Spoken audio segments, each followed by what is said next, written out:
Hi hello friends. இன்றைக்கி இந்த வீடியோவில் நம்ம என்ன பார்க்க போகிறோம்னா, ஆல்ரெடி அருண் விஜய் வந்து ஒரு இன்டர்வியூவில் என்ன சொல்லியிருக்காருன்னா, என் அக்கா வந்து என்னுடைய உயிர், அனிதா கையிலேனா இப்போ நாங்கள் இங்கே இல்லை அப்படின்னு சொல்லிட்டு சொல்லியிருந்தார்.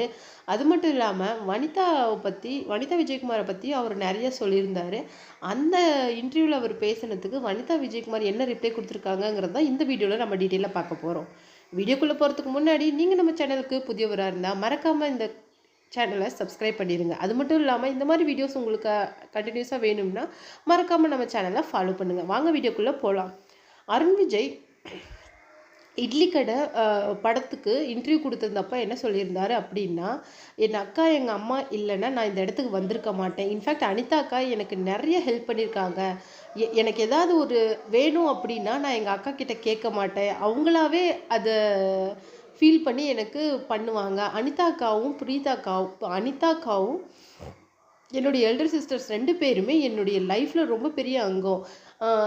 எங்கள் அம்மா சொன்ன பொண்ணை தான் நான் மேரேஜ் பண்ணிக்கிட்டேன். என்னுடைய மேரேஜ் அரேஞ்ச் மேரேஜ் தான். ஆனால் அக்காஸ் வந்து லவ் மேரேஜ் பண்ணிக்கிட்டாங்க. அம்மா சொன்ன பொண்ணை கல்யாணம் பண்ணதுனால தான் நான் இன்றைக்கி இந்த இடத்துல நிற்கிறேன் அப்படின்னு சொல்லியிருந்தாங்க. வனிதா விஜயகுமாரை பற்றி நீங்கள் என்ன நினைக்கிறீங்க அப்படின்னு சொல்லிட்டு கோபி கேட்டதுக்கு, சிலரை நம்ம லைஃப்லேருந்து தள்ளி வச்சிடணும். சிலரை நம்ம லைஃப்லேருந்து தள்ளி வச்சாதான் அது நமக்கு நல்லது.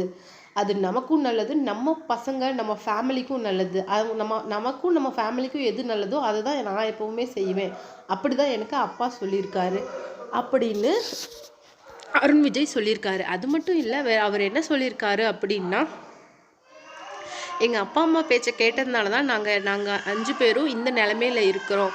இன்ஃபேக்ட் நான் அவங்க பேச்சை இப்போ வரைக்கும் கேட்டுட்டு தான் இருக்கேன். அவங்க பேச்சை நாங்கள் இந்த நிலமையில இருக்கோம். கேட்காதவங்க எப்படி இருக்காங்கன்னு சொல்லிட்டு உங்களுக்கே நல்லா தெரியும்.